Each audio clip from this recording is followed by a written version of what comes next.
Hello കൂട്ടുകാരെ, എല്ലാവർക്കും നമസ്കാരം. ലീല സ്റ്റോറിലേക്ക് സ്വാഗതം എല്ലാവർക്കും.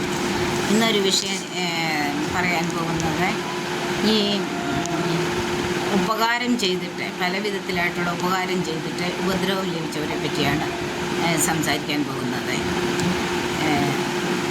നമ്മൾ പലപ്പോഴും നമ്മളൊക്കെ അങ്ങോട്ടും ഇങ്ങോട്ടും കടം മേടിക്കുന്നവരാണ്. അത്യാവശ്യങ്ങൾ പൈസയൊക്കെ ആയാലും അങ്ങോട്ടും ഇങ്ങോട്ടുമൊക്കെ കടം ചോദിക്കുന്നവരും മേടിക്കുന്നവരുമാണ്. എല്ലാവരും ആ കൂട്ടത്തിലുണ്ട്. അല്ലാതെ എല്ലാവരും അവരുടേത് കൊണ്ട് മാത്രമല്ല ജീവിക്കുന്നത്. നമുക്ക് പല സമയങ്ങളിൽ കടം മേടിക്കേണ്ടിയും കൊടുക്കേണ്ടിയൊക്കെ ആയിട്ട് വരുന്ന ഒരു സമയമുണ്ട്. പക്ഷേ ഈ കടം ചോദിക്കുമ്പോഴേ ആൾക്കാർ ഈ കടം ചോദിക്കുമ്പോൾ അവരുടെ എന്തോ ഒരു ഭാവമാണെന്നറിയാമോ, എന്തോ ഒരു വിനയവും എന്തോ ഒരു സഹതാപവും എന്തോ ഒരു എത്ര ഹമ്പിളായിട്ടാണ് അവർ വന്ന് ചോദിക്കുന്നത്, അത്യാവശ്യത്തെങ്കിൽ ചോദിക്കുന്നത്.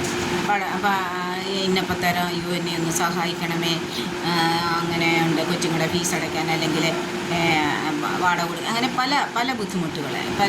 അല്ലെങ്കിൽ ഞങ്ങളുടെ പൈസ ശരിയായി വന്നില്ല, ഞങ്ങൾക്ക് ബാങ്കിൽ കിടപ്പുണ്ട്, പക്ഷേ ഞങ്ങൾക്ക് അത് എടുക്കാൻ പറ്റുന്നില്ല, ചെക്ക് ക്ലിയറായി വന്നില്ല, അങ്ങനെ ഇങ്ങനെയാണ്, നിങ്ങൾക്ക് അത് സമയത്ത് ഞങ്ങൾക്ക് തരാൻ എന്നെ ഒന്ന് സഹായിക്കാമോ, അത്യാവശ്യം നമ്മളെ ഒന്ന് സഹായിക്കാമോ, അത് പറഞ്ഞ സമയത്തിന് മുന്നേ നിങ്ങൾക്ക് ഞാൻ ആ പൈസ തിരിച്ചു തരുന്നതായിരിക്കും എന്ന് പറഞ്ഞു. അപ്പം നമ്മൾ ഈ നല്ല മനസാക്ഷിയുള്ളവരെങ്ങനെയാണെന്ന് ചോദിച്ചാൽ അവർ നമുക്ക് വെച്ചും കൊണ്ട് കയ്യിൽ കള്ളത്തരം പറയാൻ അറിയാത്തവരുണ്ട്. എന്നെ സംബന്ധിച്ച് ഞാനൊക്കെ അങ്ങനെയുള്ള ഒരു വ്യക്തിയാണ്.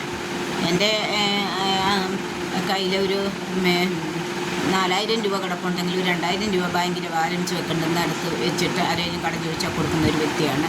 അതിൽ നിന്നെടുത്ത് കടം കൊടുക്കുന്ന ഒരു വ്യക്തിയാണ് ഞാൻ. അപ്പം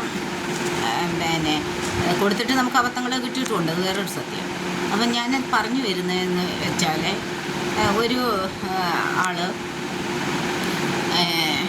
കൂടെ ഡ്യൂട്ടി ചെയ്ത ഒരാളാണ്. ആ ആൾ എന്നോട് രാവിലെ ഞാൻ ഡ്യൂട്ടിക്ക് ചെല്ലുന്ന സമയത്ത് കരഞ്ഞുകൊണ്ടിരിക്കുന്നു, നന്നായിട്ട് കരഞ്ഞുകൊണ്ടിരിക്കുന്നു. അപ്പം ഞാൻ ചോദിച്ചു, എന്താ സിസ്റ്റർ, എന്തുവാ കാര്യം, എന്തിനാ കരയുന്നത്, എന്തുവാ പ്രശ്നം എന്ന് ചോദിച്ചു. അപ്പം പറഞ്ഞു, അത് സിസ്റ്റർ, എനിക്കിങ്ങനെ ഒരു അത്യാവശ്യമുണ്ട്, എനിക്ക് ഇച്ചിരി പൈസയുടെ അത്യാവശ്യമുണ്ട്, അത് എങ്ങൊന്നും അങ്ങോട്ട് അഡ്ജസ്റ്റ് ആകുന്നില്ല, എങ്ങൊന്നും ശരിയാകുന്നില്ല, അതാ ഞാനിരുന്ന് വിഷമിക്കുന്നത്, അതിൻ്റെ ഇതാണെന്ന് പറഞ്ഞു. കൊച്ചിൻ്റെ ഫീസ് അടയ്ക്കാൻ എന്തോ ഒരു കാര്യമാണ് പറഞ്ഞത്. അപ്പോൾ ഞാൻ പറഞ്ഞിട്ടുണ്ട്, അപ്പം പറഞ്ഞു എൻ്റെ ചെക്ക്, എനിക്കൊരു ചെക്ക് വന്ന് കിടപ്പുണ്ട്, പക്ഷേ ഇത് ക്ലിയറൻസ് ആയി വരാനെ കൊണ്ട് ഒരാഴ്ച പിടിക്കും, അതാണ് ബുദ്ധിമുട്ട് എന്ന് പറഞ്ഞു. അപ്പം ഞാൻ ചോദിച്ചു, എത്ര രൂപയാ സിസ്റ്ററെ, എന്തുവാകുക എന്ന് ചോദിച്ചു. അപ്പം പെട്ടെന്ന് എൻ്റെ മനസ്സിൽ വന്നത് എന്താണെന്ന് ചോദിച്ചാൽ, ഞാൻ എൻ്റെ കുഞ്ഞുങ്ങളെ പഠിപ്പിച്ചത് വിദേശത്ത് പോയി കഷ്ടപ്പെട്ട് പഠിപ്പിച്ചു. അപ്പം എനിക്കും എന്തുമാത്രം പേര് ഉപകാരപ്പെട്ടിട്ടുണ്ട് വിദേശത്ത് പോകുന്ന സമയത്ത് സഹായത്തിനായാലും തന്നെ. ഞാൻ പെട്ടെന്ന് അങ്ങനെ ചിന്തിക്കുന്ന ഒരു വ്യക്തി നല്ലൊരു മനസ്സിൻ്റെ ഉടമയുമാണ്, നല്ല ഹമ്പിൾ, നല്ല ദയം കാരണമൊക്കെ ഉള്ള ഒരു മനസ്സാണ് ദൈവം എനിക്ക് തന്നിരിക്കുന്നത്. എൻ്റെ മനസ്സ് പെട്ടെന്ന് ഇങ്ങനെ ആയിരുന്നു കൂട്ടത്തില്ല. അപ്പം ഞാൻ പറഞ്ഞു, സിസ്റ്റർ എത്ര രൂപയാണ് വേണ്ടുന്നത്, എന്നതിൻ്റെ കുറവാണ് എന്ന് ചോദിച്ചു. അപ്പം സിസ്റ്റർ അന്നേരം എന്നോട് പറഞ്ഞു, അയ്യോ സിസ്റ്റർ എന്നെ സഹായിക്കാൻ കഴിയുമെങ്കിൽ സിസ്റ്റർ ഒരു 10,000 രൂപ എനിക്ക് തരാമോ, അപ്പം ഒരാഴ്ചയ്ക്കുള്ളിൽ ആ പൈസ ക്ലിയറായി വരുമ്പോൾ തരാമെന്ന് പറഞ്ഞു. അപ്പം ഞാൻ പെട്ടെന്ന് എൻ്റെ മനസ്സിൽ വന്നത്, ഞാൻ എൻ്റെ കുഞ്ഞുങ്ങളെ പഠിപ്പിക്കാനോ അല്ലെങ്കിൽ എനിക്ക് വിദേശത്ത് പോകാനോ ഒക്കെ പലരുടെ സഹായം, എന്തുമാത്രം പൈസയ്ക്ക് ബുദ്ധിമുട്ടുണ്ട്, അനുഭവിച്ചിട്ടുണ്ട്, എടുത്തുണ്ട്. അപ്പം മറ്റ് പലരുടെയും സഹായത്തോടു കൂടിയാണല്ലോ നമ്മൾ പോയത്. അത് തന്നെ പോലെ എന്നെ സംബന്ധിച്ച് ഞാനൊരു ഭയങ്കര ഹെൽപ്പ് മെൻറ്റാലിറ്റി ഉള്ള ഒരാളുമാണ്. അപ്പം ഞാൻ പറഞ്ഞു, സിസ്റ്ററിന് ഞാൻ സഹായിക്കാം സിസ്റ്റർ കരയണ്ട, വിഷമിക്കേണ്ട സിസ്റ്ററെ, ഞാൻ തരാം, ഒരാഴ്ച കഴിയുമ്പോൾ സിസ്റ്റർ ചെക്ക് ക്ലിയറായി വരുമ്പോൾ സിസ്റ്റർ തരുമല്ലോ എന്ന് പറഞ്ഞു. ഓക്കെ ശരി. അപ്പം തന്നെ ഞാൻ 10,000 രൂപ ഗൂഗിൾ പേ ആയിട്ട് ആ സിസ്റ്ററിന് കൊടുത്തു കഴിഞ്ഞിട്ട് പിന്നെ ആ ഒരാഴ്ച കഴിഞ്ഞിട്ട് ആ സിസ്റ്റർ പൈസ തന്നില്ല. 2 ആഴ്ചയായിട്ട് സിസ്റ്റർ പൈസ തന്നില്ല, തിരിച്ചു തന്നില്ല. അപ്പം ഞാൻ ചോദിക്കുമ്പോഴൊക്കെ സിസ്റ്റർ പറയുന്നത്, സിസ്റ്റർ എന്ന് പറഞ്ഞാൽ മേട്ടനാണ് പറയുന്നത്, ഇപ്പോൾ ലേറ്റസ്റ്റ് സ്റ്റാർട്ട് ഞാൻ ജോലി ചെയ്തെടുത്ത കാര്യമുണ്ട്.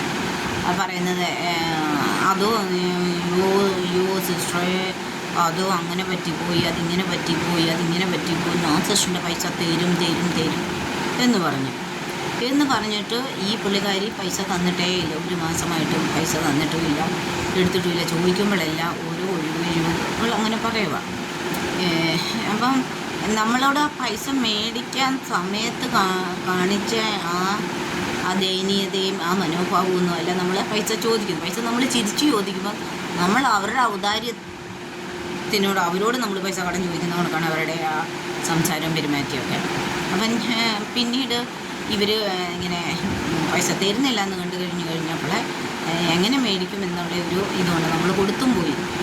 അന്നേരം സമയത്ത് പിന്നെ പെട്ടെന്ന് ദൈവം തമ്പുരാൻ തോന്നിച്ച ഒരു ബുദ്ധിയാണ്. അപ്പോൾ വേറെ എൻ്റെ കൂടെ ജോലി ചെയ്യുന്ന സിസ്റ്ററിൻ്റെ കയ്യിൽ നിന്ന് പുള്ളിക്കാരി ഇത് കണക്ക് ഞാനറിയാതെ തന്നെ പൈസ മേടിച്ചിട്ടുണ്ട്. അപ്പോൾ ആ സിസ്റ്ററിന് കൊണ്ട് പൈസ കൊടുക്കാനൊക്കെ ഉണ്ട്. ആ സിസ്റ്റർ പിന്നെ എന്നോട് ഇങ്ങനെ പറഞ്ഞു. അപ്പോൾ എന്നോട് മേടിച്ചത് ആ സിസ്റ്റർ പറഞ്ഞിട്ടില്ല, ആ സിസ്റ്ററിനോട് മേടിച്ചത് ഞാനും പറഞ്ഞിട്ടില്ല. ഞങ്ങളെല്ലാവരുടെ ജോലി ചെയ്യുന്നു.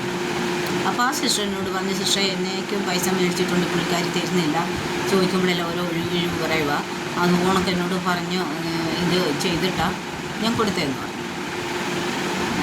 അങ്ങനെ ലാസ്റ്റിൽ ഈ പൈസ തരുന്നില്ല എന്ന് കഴിഞ്ഞപ്പോൾ എന്തോ ദൈവം എനിക്കൊരു ബുദ്ധി തോന്നിച്ചു.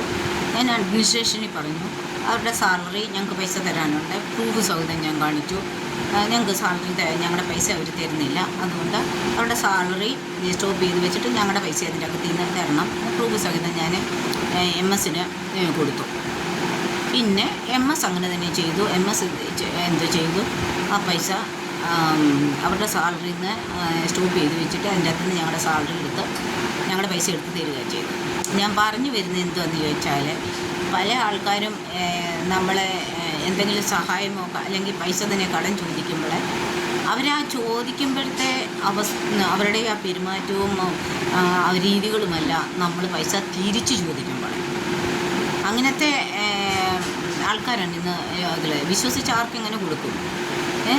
അപ്പം മേടിക്കുമ്പോൾ ഉള്ള മനോഭാവവും നമ്മൾ ചോദിക്കുമ്പോഴുള്ള മനോഭാവം തമ്മിൽ എന്തോ ഒരു വ്യത്യാസവും കാണുന്നത്. മേടിക്കാൻ നേരം അയ്യോ ചേച്ചി ചേട്ടാ അല്ലെങ്കിൽ അയ്യോ സിസ്റ്ററേ അങ്ങനെ എങ്ങനെയാണെന്നും പറഞ്ഞ് എന്തോ ഒരു വിനയഭാവം, എന്തോ ഒരു ഹമ്പിളായിട്ട്, എന്തോ ഒരു ഭവ്യതയോടെയൊക്കെ അന്നേരത്തെ ആവശ്യം സാധിക്കാനെ കൊണ്ട് ചോദിക്കുന്നത്. മേടിക്കുന്നേ ഹൃദയമുള്ളവർ കൊടുക്കും. കാരണം ഈ മനസ്സ് കട്ടിയില്ലാത്തവരും ഒരു ഹെൽപ്പ് മെൻറ്റാലിറ്റി ഉള്ളവരും അവർ കൊടുക്കും. പക്ഷേ തിരിച്ച് ചോദിക്കുമെന്ന് പറഞ്ഞാൽ ഇതാണ് മുക്കാലും പേരുടെ അവസ്ഥ. ഒന്ന് ചിന്തിച്ച് ചോദിച്ചേ, പിന്നെ ആ വ്യക്തിക്ക് നമ്മൾ ഒരിക്കലും ജീവിതത്തിൽ ചെയ്യും ഒരു പൈസ ഇടപാട്, എന്ത് ഇടപാടായാലും നീറ്റായിരിക്കണം. പ്രത്യേകിച്ച് പൈസ ഇടപാട്. നമ്മൾ ഒരാളോട് കടം മേടിച്ചാലോ കടം മേടിച്ചു കഴിഞ്ഞാൽ അത് അവരോട് പറഞ്ഞ ഒരു ഡേറ്റിന് ഒരു ദിവസം മുന്നേ കൊടുക്കാൻ പറ്റുമെങ്കിൽ അങ്ങനെ കൊടുത്തിരിക്കണം. അതാണ് ഇടപാടുകളിൽ വേണ്ടുന്നത്. ഇപ്പം ആൾക്കാരെ കൊണ്ട് ചോദിപ്പിക്കുന്നതിന് മുമ്പേ അത് തിരിച്ചു കൊടുക്കണം. കാരണം നമ്മുടെ അത്യാവശ്യങ്ങൾ നമ്മളെ സഹായിച്ചവരാണല്ലോ. അവരെന്തിനാ സഹായിച്ചിരുന്നില്ലെങ്കിലോ? പലരോടും ചോദിച്ചു കാണും, അനേകം പേരുണ്ടായിട്ടും കൊടുക്കാതിരുന്നിട്ട് കാണും. മനസ്സിലായോ? അപ്പം ഈ നല്ല മനസ്സ് തോന്നി കൊടുത്തവരെ പിന്നെ പറ്റിക്കുന്ന സ്വഭാവമാണ് ആൾക്കാർക്ക് ഉള്ളത്. പൈസ കടം മേടിച്ചിട്ടോ അല്ലെങ്കിൽ മേടിച്ചിട്ടോ അങ്ങനെ കൊടുക്കാതിരിക്കുക. പിന്നെ അവർ ചോദിക്കുമ്പോൾ അവരോട് ദേഷ്യപ്പെടുക. നിങ്ങളുടെ പൈസ ഞാൻ തന്നിരിക്കും, നിങ്ങളുടെ പൈസ ഞാൻ തരാതെ പോകത്തില്ല, അത് ഞാൻ എന്നായാലും തരും. അങ്ങനെ ഇങ്ങനെ സംസാരിക്കുന്ന ഒരു രീതിയാണ് നമ്മൾ തിരിച്ചു ചോദിക്കുമ്പോൾ കിട്ടുന്നത്. അതായത് കയ്യിലിരിക്കുന്നത് കൊടുത്ത് കടിക്കുന്ന പട്ടിയെ മേടിക്കുന്ന സ്വഭാവം എന്ന് പറയത്തില്ല എന്ന് പറഞ്ഞത് കണക്കാണ് മനുഷ്യരുടെ പെരുമാറ്റങ്ങളും കാര്യങ്ങളും. എന്തോ ഒരു ലോകമാണ്, എന്തോ ഒരാൾക്കാരാണ്, എന്ത് തരത്തിലുള്ള ആൾക്കാരാണ് നമ്മളൊന്ന് ചിന്തിച്ച് നോക്കി. ഉപകാരം ചെയ്യുന്നവരെ, ഒരു മുഷ്കിൽ സമയത്തെ ഉപകാരം ചെയ്യുന്നവരെ, അല്ലെങ്കിൽ നമ്മളെ ഒരു ഗ്ലാസ് വെള്ളം ഉണ്ടെങ്കിലും നമ്മുടെ ജീവിതത്തിൽ ഉപകാരപ്പെട്ടിട്ടുള്ളത്, ഒരു വാക്കുണ്ടെങ്കിലും നമ്മുടെ ജീവിതത്തിൽ ഉപകാരപ്പെട്ടിട്ടുള്ളവരെ, നമുക്ക് എന്തെങ്കിലും ഒരു സഹായമായിട്ട് നമുക്ക് നമ്മൾ ഈ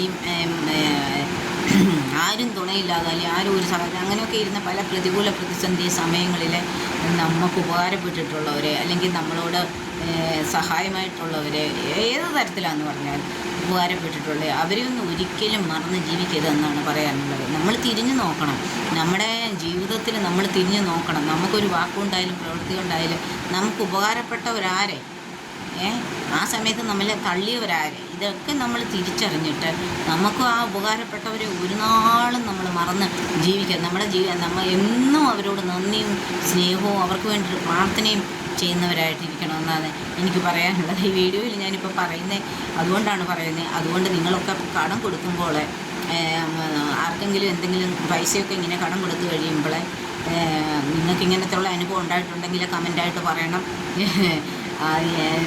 ഞാൻ എൻ്റെ സ്വന്തം അനുഭവം കൂടാണ് പറഞ്ഞത്.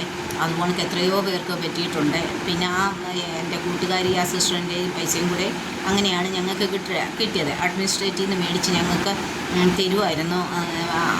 ആ പുള്ളിക്കാരി ഞങ്ങളോട് മേടിച്ച പൈസ. എങ്ങനെയുണ്ട് ആൾക്കാർ? അത് മലയാളിയാണ്, മനസ്സിലായി. ഇതൊക്കെയാണ് ആൾക്കാർ. മലയാളികൾ പൊതുവേ ഇങ്ങനത്തെ സ്വഭാവക്കാരാണല്ലോ.